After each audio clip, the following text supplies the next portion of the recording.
Salut, bienvenue pour un nouvel update graphique. Moi je tourne les deux updates graphiques à la suite, donc le dernier que vous avez eu et celui-là. Je sais pas si au milieu vous aurez eu un update lecture ou pas, mais peu importe, voilà. Du coup j'ai de nouveaux 4 graphiques à vous présenter, ce sont des graphiques que vous avez aperçus, enfin vus dans le vlog du week-end d'Amine que j'ai fait au mois de décembre. Je vous remettrai de nouveau le vlog en barre d'infos au cas où. Et comme je l'ai dit dans le vlog, j'ai pas détaillé mon avis sur chaque graphique et chaque livre à chaque fois pour le faire ici en update. Donc c'est parti. Le premier c'est Lou, le tome 5, Laser Ninja de Julien Nil. J'ai beaucoup aimé ce tome là, vraiment. Je sais pas si c'est mon préféré de la saga depuis le début, mais en tout cas c'est un de mes préférés. J'ai adoré ce tome, c'était vraiment cool. Donc dans cette saga on suit Lou, le personnage qui est ici. Voilà, ça c'est notre personnage principal. Et sa maman qui vivent ensemble. Voilà, le père est parti avant que. Enfin, le père est parti dès qu'il a appris que la maman était enceinte. Merveilleux, fantastique, n'est-ce pas? Et du coup, elles sont toutes les deux toutes seules depuis avant la naissance de Lou même.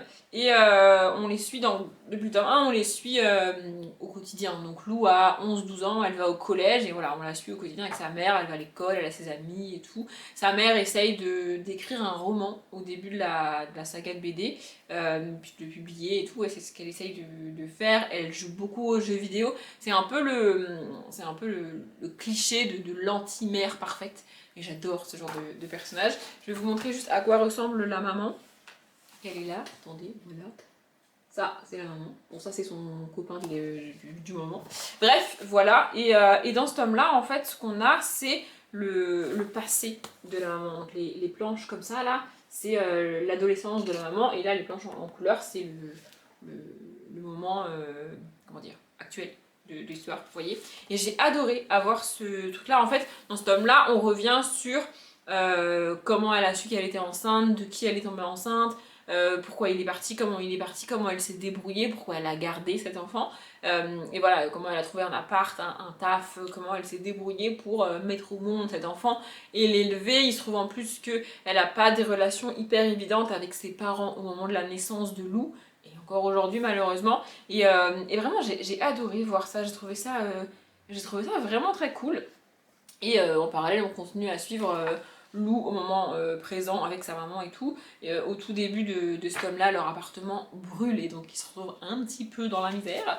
Vraiment, c'est une saga que j'aime beaucoup et j'ai adoré ce tome-là. Je suis pas hyper fan des dessins, je vous avoue, mais j'adore, j'aime beaucoup l'ambiance de cette BD. Je vous remontre encore une planche parce que c'est trop beau. Voilà. J'adore ces planches, voilà, j'adore cette saga. Ensuite, j'ai lu What, le tome de La fée qui ne voulait pas que meure la magie de Cazeneuve, William et Jacques Moir. Est-ce qu'on sait qui a fait quoi? Ça serait bien. Scénario Cazeneuve, dessin William, couleur Jacques Moir. En général, ils sont écrits dans ce sens-là en vrai. Et du coup, on suit toujours notre petite fée des villes qui a dû, dans le tome 1, quitter la ville pour rejoindre la forêt. Du coup, elle va pas bien du tout parce qu'elle est en manque de pollution. C'est assez terrifiant. Voilà. Et dans le tome 1, ils ont découvert que dans la forêt, il vivait des gentilles fées et des méchantes fées, et que les méchantes fées étaient en train d'essayer de prendre le pouvoir et d'indirectement exterminer les gentilles fées. Et donc, Watt et le troll qui est là, qui est un petit peu son ami, essaye de sauver les gentilles fées. J'ai un peu moins aimé ce tome 2 que le tome 1. J'avais vraiment adoré l'ambiance et le décalage du tome 1. Une fée des villes, c'est quand même pas souvent le cas. Vraiment, ici j'ai un peu moins aimé, j'ai quand même bien aimé, c'est quand même assez cool. Pareil, de nouveau, je ne sais pas si on a un tome 3, je ne sais pas s'il est sorti. Ça serait peut-être bien qu'un jour je me renseigne sur les tomes suivants des BD avant de commencer à tourner mon avis graphique. Hein. Bon, il est sorti en 2022, du coup, a priori, on devrait avoir un jour un tome 3. Mais quand, je ne sais pas, puisque celui-là est sorti en juin 2022.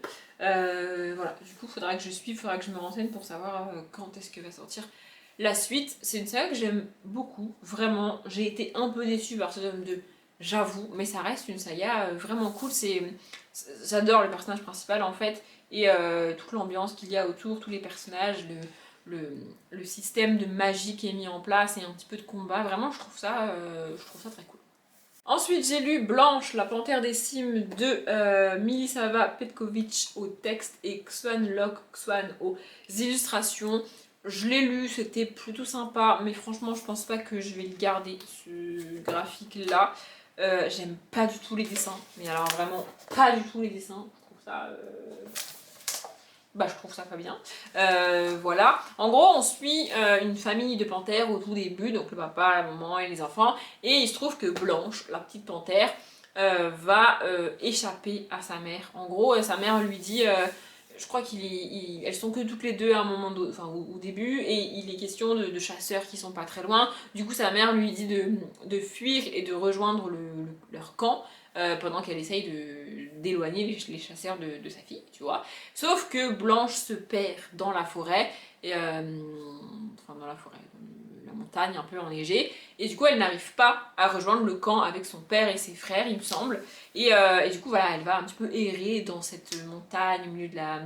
Parfois il y a des moments de forêt, parfois non, il y a beaucoup de neige, c'est l'hiver, et du coup elle essaye de trouver un moyen de rejoindre son camp et sa famille. Et elle va se faire aider par plusieurs animaux au fur et à mesure. Il y a une espèce de solidarité qui se met en place. C'est assez cool à voir, cette solidarité. Mais je sais pas, il m'a manqué un petit truc pour que je trouve ça vraiment cool. En gros, je suis ressortie du bouquin en me disant, ouais, je vois pas trop l'intérêt du truc, tu vois. Et c'est même pas un graphique que j'ai envie de donner à un des enfants de mon entourage, par exemple.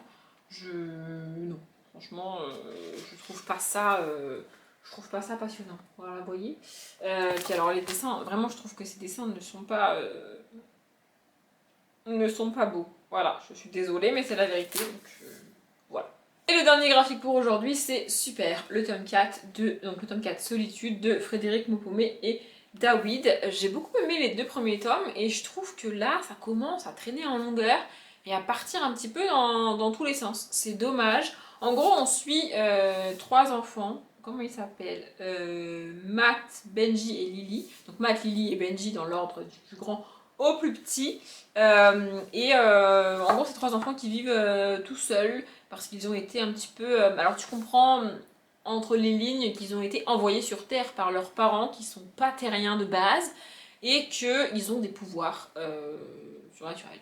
Voilà, ils vivent tout seuls.